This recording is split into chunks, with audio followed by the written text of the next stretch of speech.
नमस्ते फ्रेंड्स, मैं हूं तरुणा। मैं मोस्टली बार्कोलिन सिस्क पे वीडियोस बनाती हूँ। उसके अलावा मैं अपने कुछ ब्लॉग्स भी बनाती हूँ। अगर आप मेरे चैनल पे पहली बार आई हैं, तो आप मेरे बार्कोलिन सिस्क से रिलेटेड वीडियोस देख सकते हैं। आज मैं आप लोगों के साथ में शेयर करूंगी कि बार्कोलिन सिस्ट से 3 डेज के अंदर पस कैसे निकाली जा सकती है, या जो बार्कोलिन सिस्ट है उसको हम बिना किसी सर्जरी के घर पे ही कैसे ठीक कर सकते हैं। अगर आपका बार्कोलिन सिस्ट के अंदर इन्फेक्शन हो गया है, या उसके अंदर जो फ्लूइड भरा हुआ है उसमें अगर आपको दर्द हो रहा है, तो इसका मतलब ये है कि आपकी जो सिस्ट है उसके अंदर पस या फिर मवाद भर चुका है। तो उस केस के अंदर आपको रिलीफ तभी मिलेगा जब वो पस निकल जाएगी। तो जो मुझे बार्कोलिन सिस्ट लास्ट 10 इयर्स से होता है, और मुझे कई बार ये साल में 2 बार भी हुआ है। तो फिर उस केस के अंदर मैंने खुद अपने एक्सपीरियंस से और बहुत सारे इंटरनेट पे रिसर्च कर करके ऐसी होम रेमेडीज निकाली है जिससे कि मेरा बार्कोलिन सिस्ट 3 डेज के अंदर हमेशा बर्स्ट हुआ है। कभी भी मुझे 4th डे भी नहीं लगा। हमेशा ऐसा हुआ है कि अगर आज मुझे बार्कोलिन सिस्ट हुआ है, तो आफ्टर 3 डेज मतलब 3rd डे पे वो बर्स्ट हो ही जाता है हमेशा। लेकिन मैंने अभी काफ़ी कुछ ज़्यादा रिसर्च करके और इसके बारे में काफ़ी कुछ पढ़ के इस पे वीडियोस भी बनाए हैं, और इसके बारे में जो मुझे नॉलेज मिली है उसके कारण मुझे लास्ट 14 मंथ से अभी बार्कोलिन सिस्ट नहीं हुआ है। इस तरह के काफ़ी सारे वीडियोस मैं आपके साथ में ऑलरेडी भी शेयर कर चुकी हूँ और आगे भी करती रहूंगी। अगर आपको बार्कोलिन सिस्ट से रिलेटेड कुछ स्पेसिफिक क्वेश्चंस है, तो आप मुझे कमेंट बॉक्स में ज़रूर बताना, मैं उसका हमेशा रिप्लाई करती हूँ। तो इसके अंदर सबसे पहली चीज़ ये है कि जब भी आपको लग रहा है कि आपको हल्का-हल्का सा दर्द हो रहा है नीचे, और आपको समझ में आ रहा है कि आपको बार्कोलिन सिस्ट हो गया है या जस्ट होने वाला है। कई बार क्या होता है कि हमें स्वेलिंग होती है लेकिन हमें दर्द नहीं होता है, तो हमें पता नहीं लगता कि हमें सिस्ट हुआ है। लेकिन जैसे ही आपको हल्का हल्का सा भी दर्द होना स्टार्ट हो, आप तभी से इसका ट्रीटमेंट स्टार्ट कर दो। उस दर्द को बढ़ने का आप वेट मत करो, ठीक है। तो सबसे पहले जैसे ही आपको लगता है कि अभी आपको दर्द हो रहा है, तो उस टाइम पे आपको सबसे पहले सिट्स बाथ स्टार्ट करना है। जो सिट्स बाथ है वो अगर आपके घर पे एक जो बड़ा टब है, जिस टब के अंदर हम लोग कपड़े वगैरह धोते हैं, अगर आपके पास में वो वाला टब है तो आप उसके अंदर भी सिट्स बाथ कर सकते हो। और अदरवाइज ये इस तरह से ये आता है एक,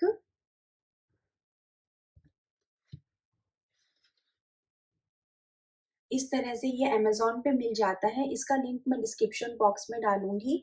इसको वेस्टर्न पॉट के ऊपर ऐसे रखा जाता है। इसके अंदर लिखा भी हुआ है फ्रंट और बैक, कि क्या फ्रंट में रखना है, क्या बैक में रखना है। इसको आप ऐसे रख के इसके अंदर गर्म पानी भरना होता है।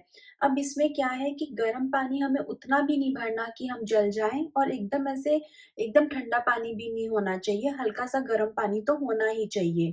ठीक है? तो फिर हमें ये सिट्स बाथ यूज़ करना है, इसके अंदर हमको गर्म पानी भरना है। अब जो सिट्स बाथ होता है, उससे क्या फ़ायदा होता है?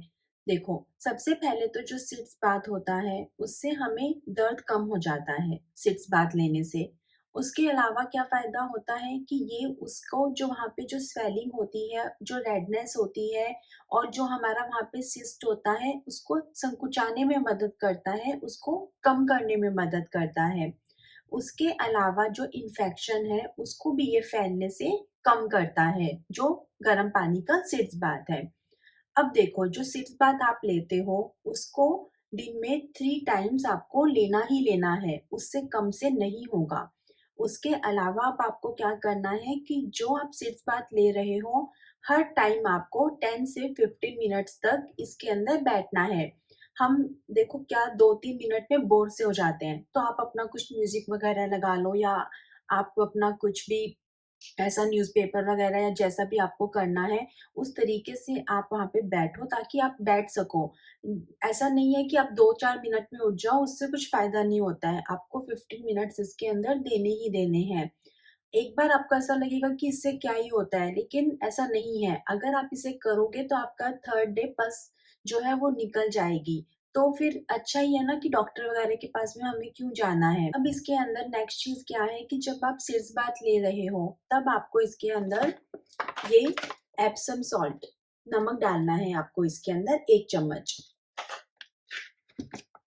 अब ये नमक डालने से क्या फ़ायदा होता है? नमक के अंदर एंटीसेप्टिक प्रॉपर्टीज़ होती है, जो आपके वो रेडनेस जो है और जो स्वेलिंग है और जो दर्द है, उस सबको नमक बहुत ज़्यादा जल्दी से खींचता है।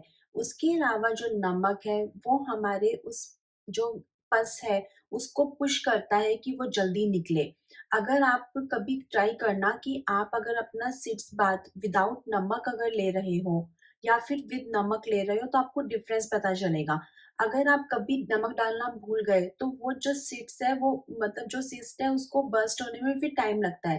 लेकिन अगर आप प्रॉपर 3 डेज़ तक ऐसा कर रहे हो कि आप नमक डाल रहे हो, तो उस केस के अंदर क्या होता है कि जो आपका सिस्ट है वो 100% थर्ड डे बर्स्ट हो जाता है।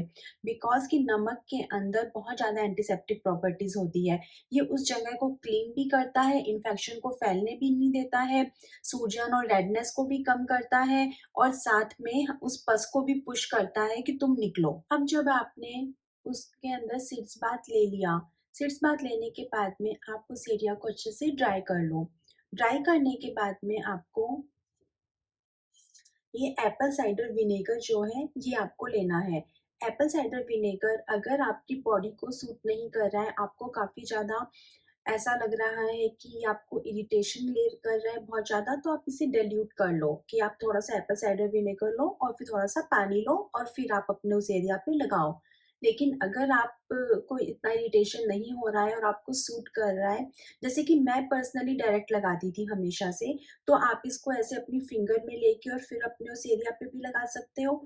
अदरवाइज़ आप एक जो कॉटन के ऐसे-ऐसे गोल-गोल से जो कॉटन बॉल्स आती हैं, उस कॉटन बॉल्स के अंदर थोड़ा-सा ऐसे एप्पल साइडर विनेगर लेके और फिर आप अपने उस एरिया पे लगा सकते हो। एप्पल साइडर विनेगर के अंदर antiseptic, anti microbial, anti inflammatory properties होती हैं।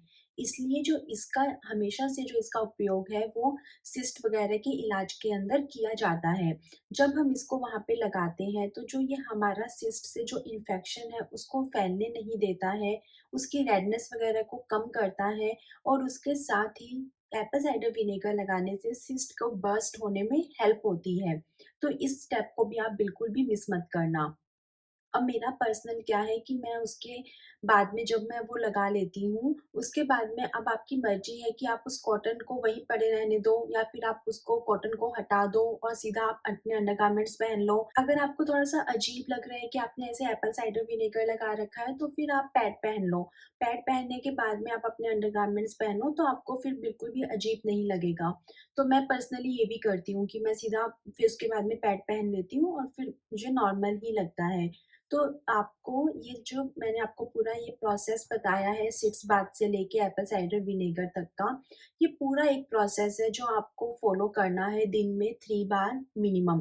क्योंकि जो ये पूरा प्रोसेस है, यही आपकी हेल्प करेगा उस सिस्ट को बर्स्ट करने में और सिस्ट बर्स्ट हो जाएगा, आप बिल्कुल भी टेंशन मत लो कि आपका सिस्ट बर्स्ट नहीं होगा। वो 100% बर्स्ट होगा, बस आपको थोड़ा पेशेंस रखना होगा और आपको पूरे विश्वास के साथ में ये जो होम रेमेडी है, इसको फ़ॉलो करना होगा। इसके अलावा मैं सजेस्ट करती हूँ कि आप डेली 1 गिलास हल्दी मिल्क पियो, क्योंकि जो हल्दी है उसके अंदर काफ़ी ज़्यादा मात्रा के अंदर इन्फेक्शंस, बैक्टीरिया और इन्फ्लेमेशन को कम करने की प्रॉपर्टीज़ होती है। तो अगर आप डेली हल्दी मिल्क पियोगे तो वो आपकी बॉडी के लिए एक नेचुरल एंटीबायोटिक का काम करता है। जब आप उसे पियोगे तो फिर वो अंदर से आपकी बॉडी को हील करेगा, उस इन्फेक्शन को कम करेगा और आपके दर्द को भी रिड्यूस करेगा। तो ये है हमारा प्रॉपर एक नेचुरल तरीका बार्थोलिन सिस्ट से लड़ने का और उसको ठीक करने का। मैंने एक प्रॉपर वीडियो और भी बनाया हुआ है जिस पे मैंने अपना पूरा एक्सपीरियंस, अपनी पूरी स्टोरी शेयर की हुई है और वहाँ पे मैंने इस होम रेमेडी के बारे में भी बताया हुआ है।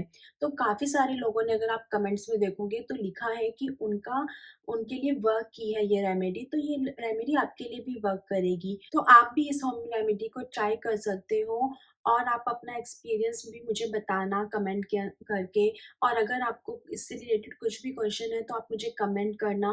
ठीक है, थैंक यू।